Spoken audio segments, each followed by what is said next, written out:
আসসালামু আলাইকুম। আমি সাহেরা নওয়াজ। আজ আপনাদের একটা সয়াবিনের রেসিপি বানিয়ে দেখাবো।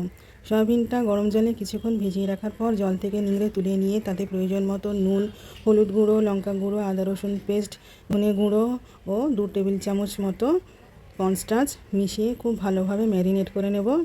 5 মিনিট মতো ঢাকা দিয়ে রেখে দিয়ে গরম তেলে হালকা ব্রাউন মতো করে ভেজে নেব। সয়াবিনের বাচ্চাদের যদি এই রেসিপিটি থাকে তাদের আর অন্য কিছু প্রয়োজনই পড়ে না। আমি সয়াবিনের রেসিপিটাতে সামান্য আলু দিলাম। জানি সয়াবিনের রেসিপি এরকম কষা কষা এমনিই খেতে ভালো লাগে, কিন্তু বাচ্চাদের জন্য আমি আলুটা দিলাম।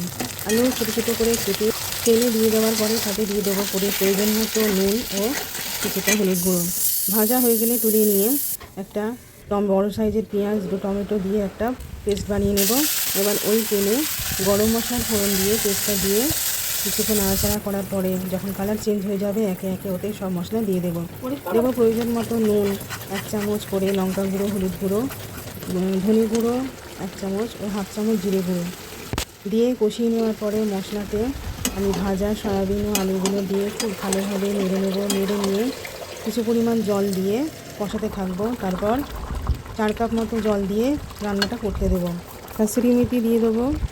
রান্না হয়ে গেলে দেখে বুঝতেই পারবেন যে কী সুন্দর কালার আর কী সুন্দর একটা গাঢ় ভাব এসছে। উপর থেকে গরম মশলার গুঁড়ো দিয়ে দেবো।